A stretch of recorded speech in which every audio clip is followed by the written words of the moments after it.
O Espiritismo desvenda os grandes enigmas da vida. De onde venho? Para onde vou? O que acontece após a morte?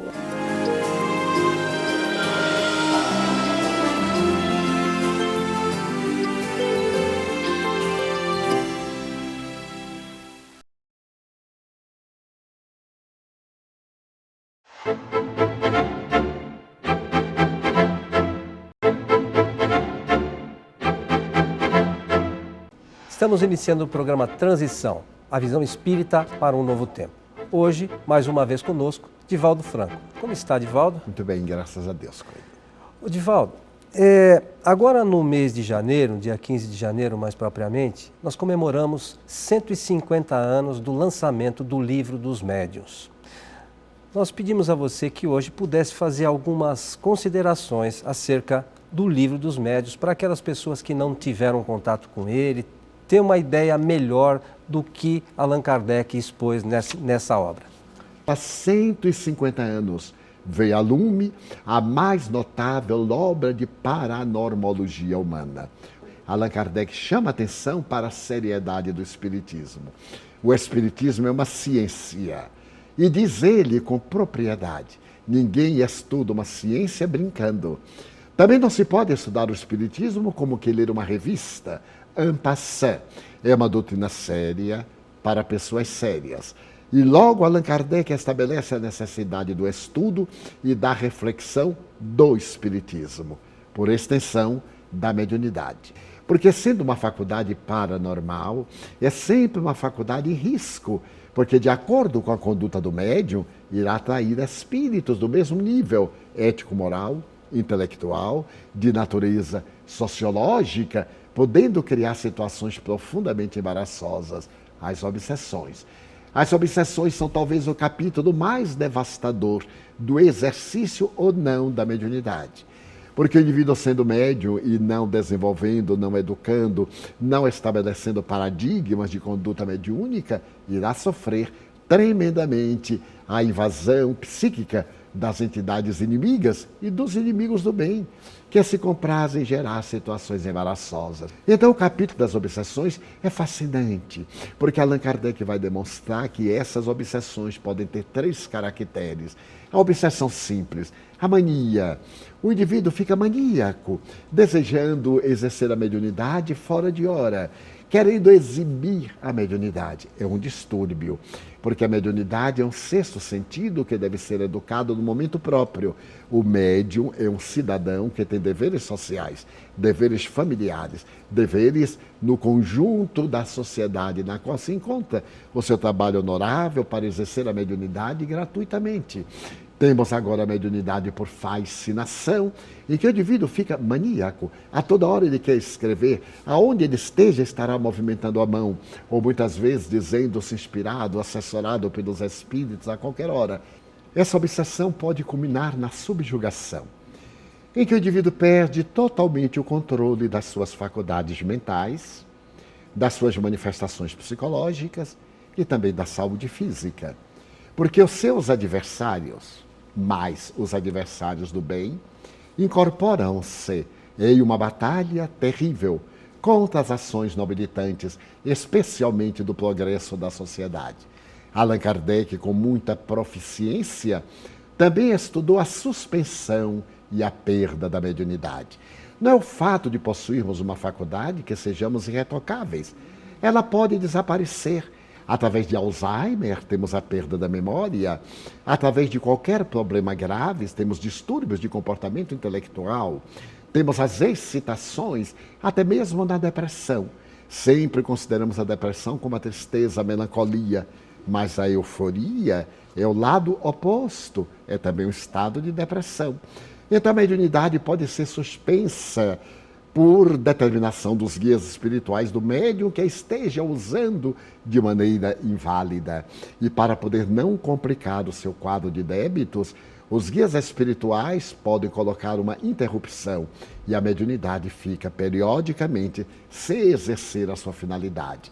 Mas quando se trata de uma pessoa leviana, não sentindo a presença dos espíritos, simula e vem as mistificações dolorosas.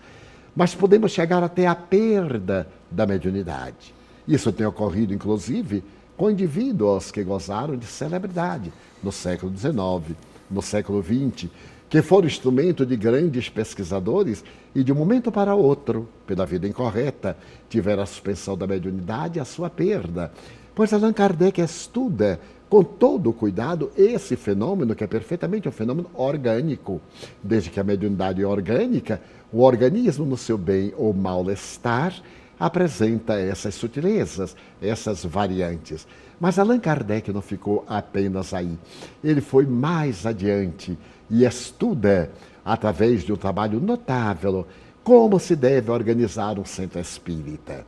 E publica o Estatuto da Sociedade Parisiense de Estudos Espíritas, que ele criou e onde ele realizou um grande trabalho de pesquisa de médiuns, de estudos, para poder elaborar a codificação. Nesse trabalho notável, que é o Estatuto da Sociedade Parisiense de Estudos Espíritas, que se encontra no Livro dos Médiuns, nós vemos a gravidade das pesquisas mediúnicas. Mas Allan Kardec foi mais adiante. É muito fácil acreditarmos que espíritos venerandos estejam ao nosso alcance para qualquer frivolidade. Não é exatamente assim. Da mesma forma que na Terra temos dificuldade de manter contato com pessoas respeitáveis, com pessoas graves e portadoras de alta responsabilidade, no mundo espiritual, a questão é a mesma, para não dizer mais grave, porque a Terra é um reflexo. O mundo espiritual é o mundo causal, é o mundo modelo, é o mundo original. O nosso é uma cópia.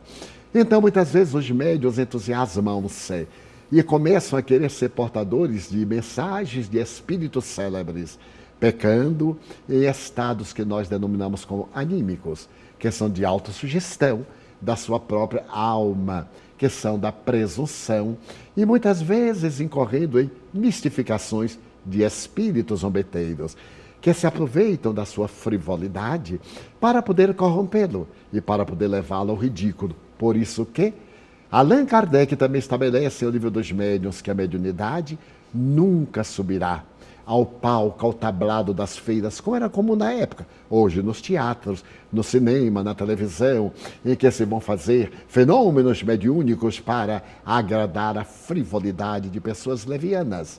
A mediunidade é grave e deve ser estudada gravemente. Então, Allan Kardec recomenda a criação de grupos mediúnicos sérios e estabelece o que é um grupo mediúnico sério.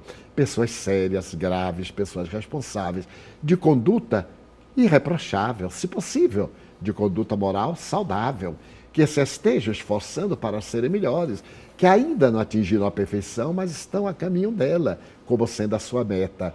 Em que os grupos sejam pequenos, que vemos a miúde, verdadeiros espetáculos ridículos de falsa mediunidade, sessões mediúnicas públicas. Como é possível que 200, 500 pessoas possam concentrar-se?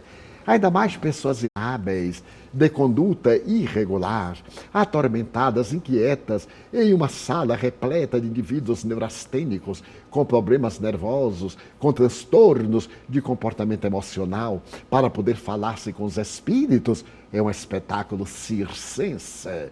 Não se trata de espiritismo, bem se vê, mas de pessoas levianas, permitam-me a honestidade, de pessoas irresponsáveis, que nunca leram ou sequer compulsaram as obras básicas do Espiritismo para saberem o que era o Espiritismo. O indivíduo apresenta-se como médium e a mediunidade, como dissemos, está em todos nós. Ele pode ser um excelente médium, mas não conhecer como trabalhar isso, como ele pode ser um grande intelectual, ter um alto QI e manipular para o crime, para a hediondez, porque a faculdade é neutra. Então, Allan Kardec recomenda reuniões mediúnicas sérias, em que nós iremos reunir-nos para, sob a inspiração divina, entrarmos em contato com o mundo espiritual. Evitarmos as entidades perversas e mistificadoras. Por quê? Porque as almas que se comunicam conosco vieram da Terra. Elas levam as imperfeições da Terra, como temos cidadãos mentirosos, cidadãos fúteis, pessoas de caráter venal ao morrerem, continuam com essas características e se comprazem muitas vezes no ridículo. Nós vemos como é fácil ridicularizar uma pessoa, levá-la ao pódio da insensatez e muitas vezes zombar cinicamente, defraudando-lhe os valores para se comprazer. Também os espíritos mistificadores, os espíritos burlões, utilizam-se dessa frivolidade dos médiuns irresponsáveis para trazerem mensagens que não têm nenhum sentido, para poder exibir, mas exibir o quê? Uma posição irrelevante. Então Allan Kardec, com todo cuidado, coloca nas últimas páginas do livro dos médiuns muitas comunicações que ele comenta. Por exemplo, uma comunicação de Chateaubriand. Chateaubriand foi um dos mais nobres escritores de língua francesa. E então ele vem dar uma mensagem comum, que poderia ser firmada por José Antônio Margarida, por qualquer pessoa. E Allan Kardec pergunta, estará esta mensagem ao nível de uma personalidade como Chateaubriand, como Napoleão Bonaparte? Somente então, diante de um volume de palavras desconexas, coloca o nome célebre. Mas então vem a mensagem de Jeanne d'Arc, a Dolce Puccelli Lorena. Então Allan Kardec vê ali o significado profundo quando Jeanne d'Arc fala do mediumato, quando o médium atinge o estado de missionário, como Chico Xavier e muitos outros, inclusive médiuns anônimos, porque não é o fato de ser importante e conhecido que dá auréola.